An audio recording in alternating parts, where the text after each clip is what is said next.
From Washington, the McLaughlin Group, the American original. For over 2 decades, the sharpest minds, best sources, hardest talk. The McLaughlin Group is brought to you by Mississippi Development Authority. Visit Mississippi.org to see what we can do for you. Issue 1, election, referendum. He's the biggest celebrity in the world. But is he ready to lead?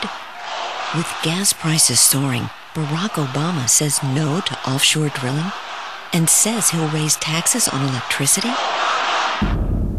Higher taxes, more foreign oil.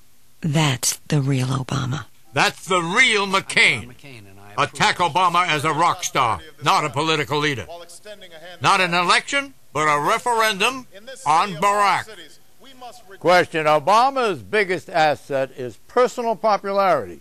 Is McCain directing voters to question what they really want in a president? A celebrity or a leader? Rich Yes, Lowry. absolutely. And this is jiu-jitsu, where they're trying to use Obama's strength against him. Rather than dragging him down, they're trying to puff him up. Because they think if instead here at ground level with all the rest of us mere mortals, he's up there at 80,000 feet as a worldwide celebrity, it makes him seem remote, aloof, arrogant, and compounds his problems connecting with ordinary working class voters. So this is a controversial ad. It was a very successful one. You think it's controversial, Eleanor? I do, and I think they're going straight at Obama's strength, which is that he actually gets people excited about politics. And they're trying to turn that self-confidence that he has into self-absorption, that there's something wrong with somebody if you can actually get these crowds. I mean, it was almost like a Riefenstahl, the Leni Riefenstahl movie from the 40s. When it's kind of, yeah, Triumph of the Will, exactly, as though there's something scary about what's happening. And, you know, I do think that they have found a kernel of truth here, and Obama does come across as somebody who is perhaps too fully confident, you might say, and upon that little kernel of truth they are building an edifice of lies, really, that make him seem, that can make him seem a pretty scary figure. I'll tell you why this ad was so good, because it was fun with the pop culture references to Britney Spears and Paris Hilton. I mean, they were really poking fun at Barack Obama's overexposed hyper-celebrity. And there is a point of danger in this for Obama, because he seems to have reached a saturation point.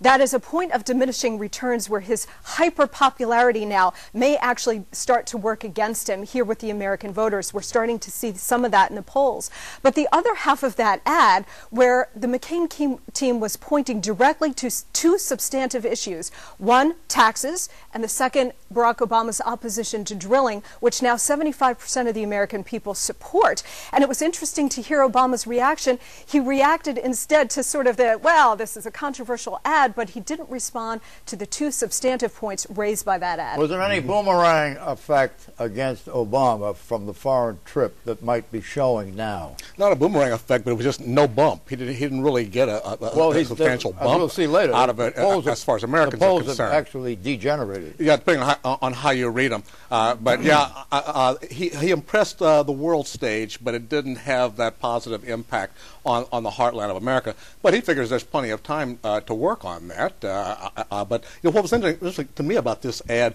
is that if you turned off the sound, as one Republican consultant said, it could pass for a pro-Obama ad.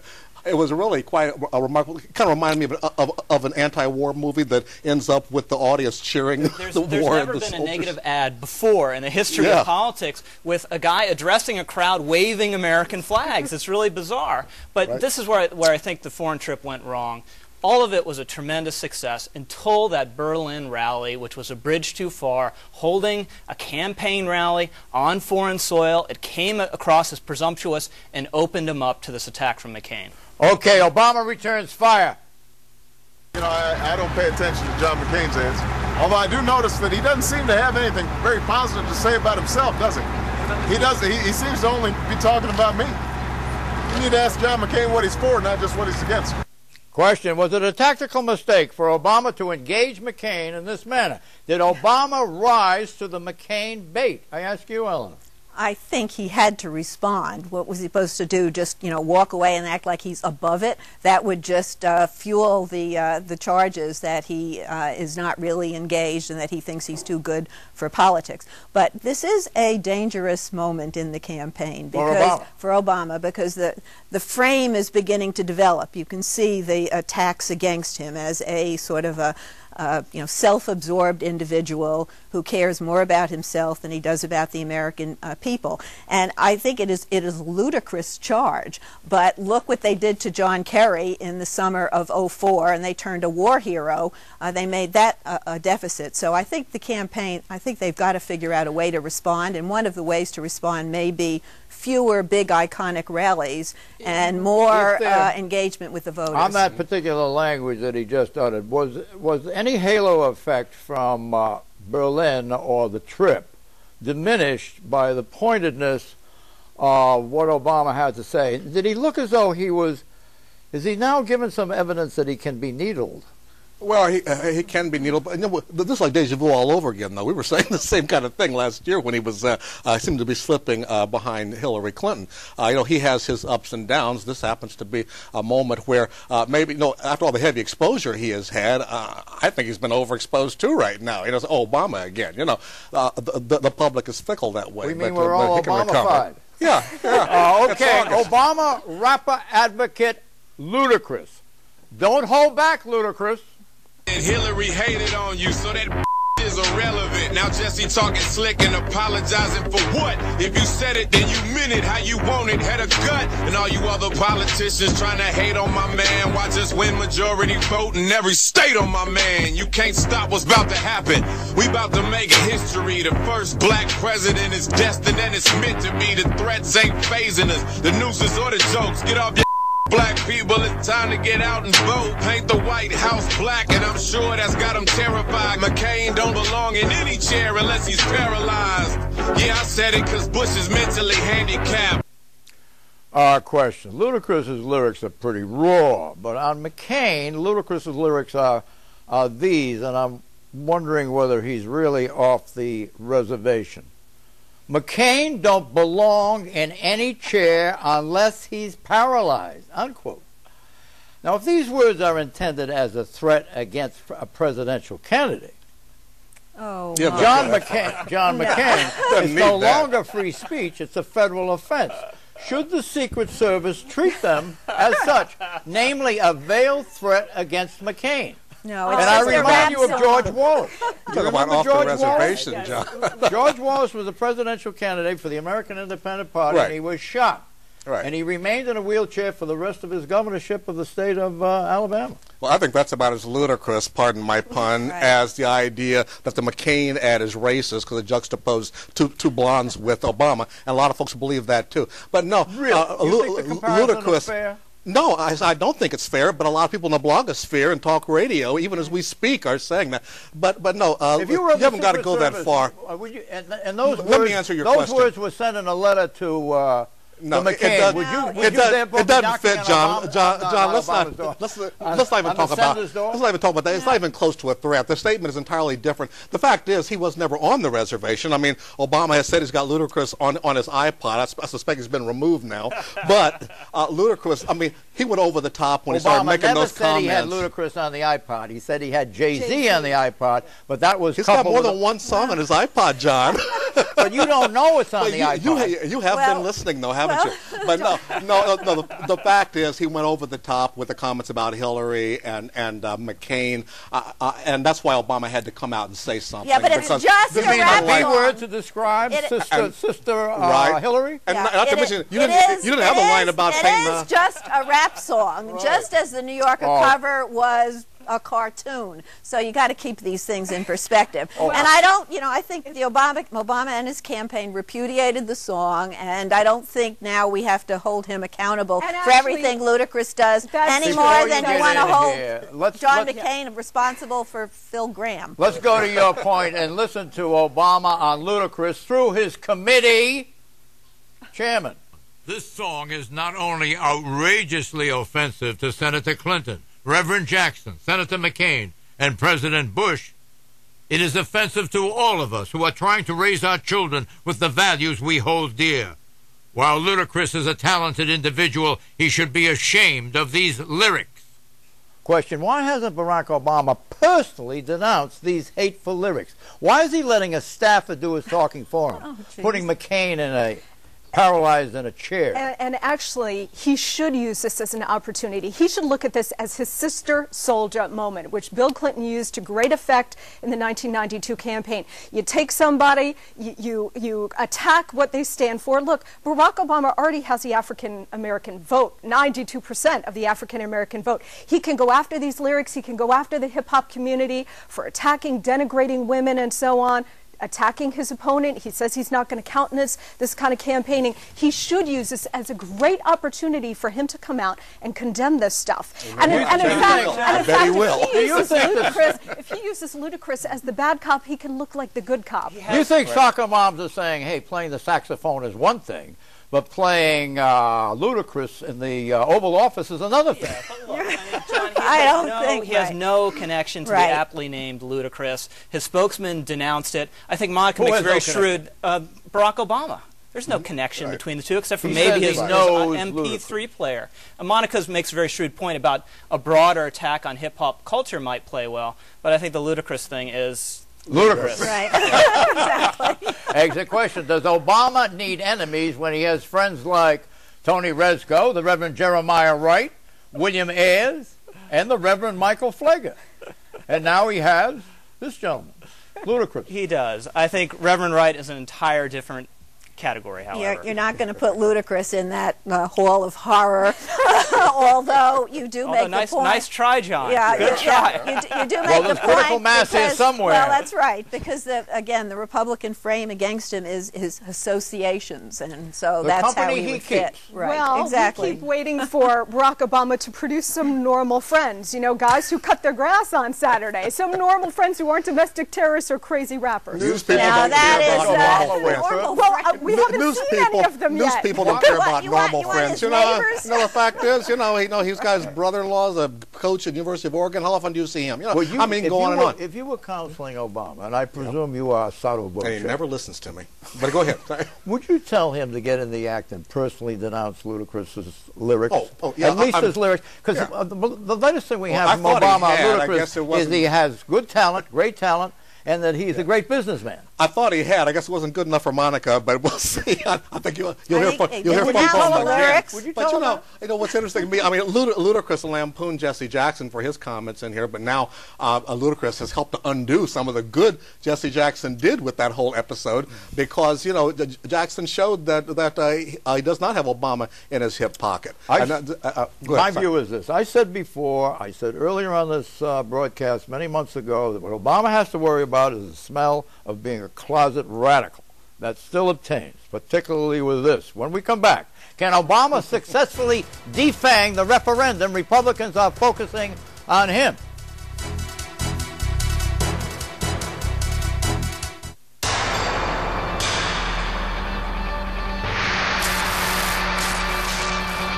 We've provided a platform for success for some of the most respected companies in the country. We fueled their growth with a highly educated workforce and a can-do, pro-business attitude. Just ask our newest business partner, Toyota. Visit Mississippi.org to see what we can do for you. If, for such a small word, it packs a wallop. If I live to 100, if Social Security isn't enough, if my heart gets broken, if she says yes. We believe if should never hold you back. If should be managed with coverage that builds on what you already have. Together, we can create a personal safety net, a launching pad for all those brilliant ifs in the middle of life. Call on our expertise and get guarantees for the if in life. After all, we're MetLife. Issue 2, another Obama moment. Hubris. In a closed-door meeting this week with Democratic House members, Senator Obama was quoted as saying this: "This is the moment that the world is waiting for. I have become a symbol of the possibility of America returning to our best traditions." So reported by Dana Milbank in the Washington Post this week. Question, is Obama's description of himself hubristic? Hubris, I guess, could be defined as what? Prideful? Prideful, arrogant, narcissistic. I think there is a real perception out there that all of those characteristics apply to Obama, whether it's fair or not. And this is something now he's got to deal with. And you can see it reflected in the poll numbers where whether there was some unease about Obama before, it was essentially latent. People were excited about him. He was a new face. They wanted to hear about his background. They wanted to hear what he had to say. Now I think that that unease is becoming active. And you can actually see it in a lot of the elite press corps, whether it's Adam Nagorny of the New York Times, who is complaining that the Obama team attacked one of his pieces. I'd like to join the elite press corps. What the press doesn't like is the fact that there is some backlash happening even in the elite press, who's been following him and reporting on him. The elite press, which are the only ones who can afford to travel,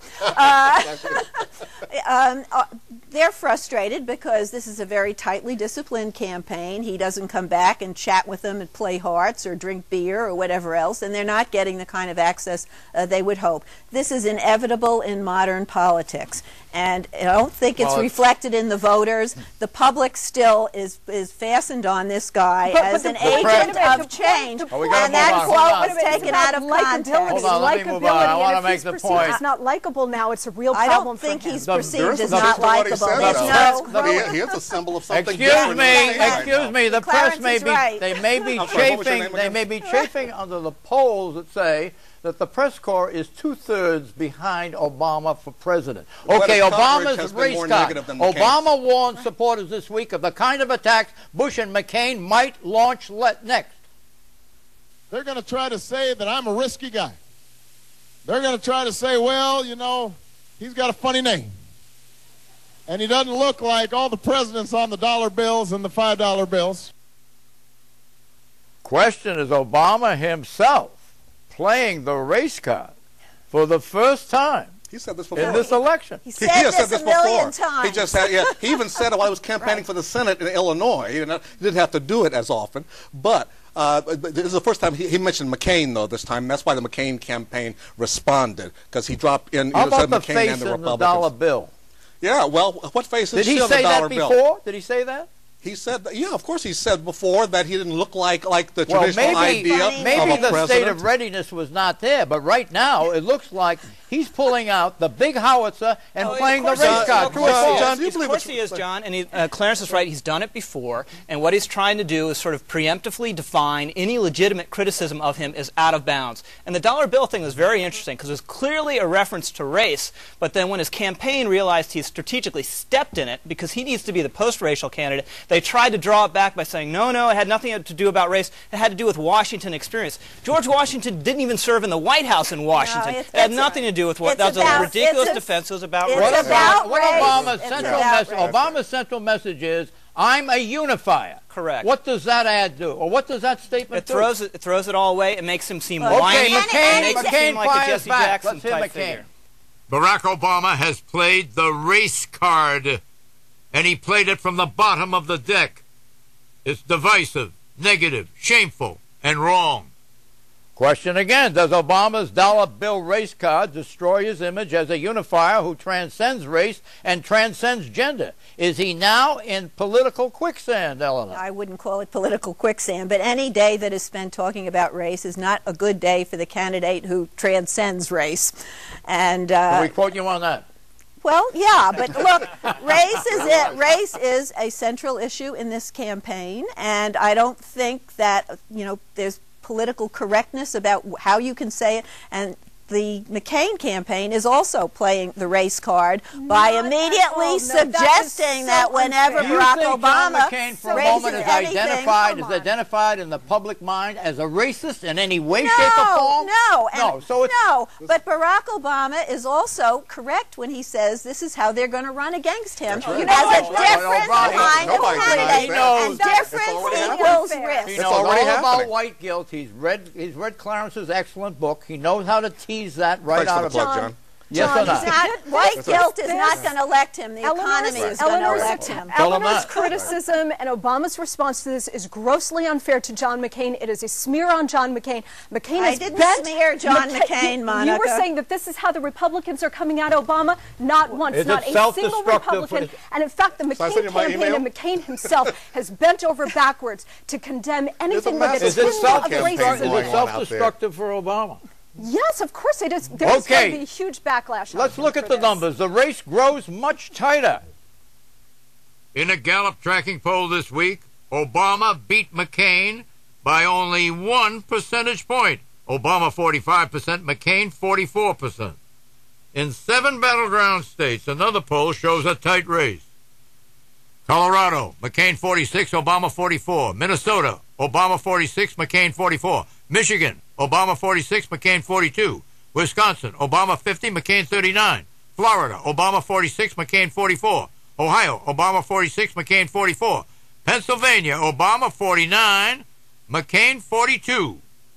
Question, is this going to be a horse race after all, Rick? Of course it is. And the background to everything we've discussed on the show, John, is a sharper, tougher, more aggressive McCain campaign and more disciplined McCain campaign. They're stopping the ridiculous impromptu interactions with the press where McCain steps on his message every day. They got him reading notes from a podium at the beginning of his town hall meeting. They know they have to take this to Barack Obama in a traditional block and tackle presidential campaign. How's McCain's money?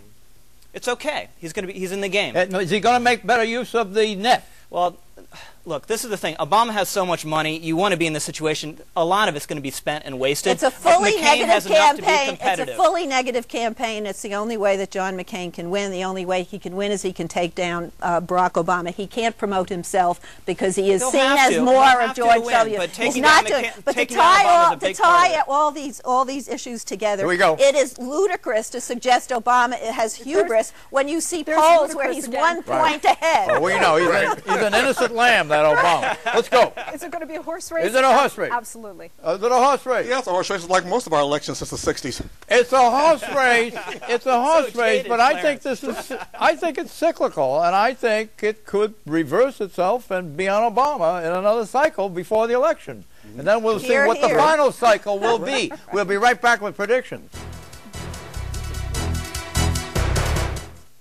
The McLaughlin Group is brought to you by MetLife. Guarantees for the if in life. If. For such a small word, it packs a wallop. If I live to 100, if Social Security isn't enough, if my heart gets broken, if she says yes. We believe if should never hold you back. If should be managed with coverage that builds on what you already have. Together, we can create a personal safety net, a launching pad for all those brilliant ifs in the middle of life. Call on our expertise and get guarantees for the if in life. After all, we're MetLife.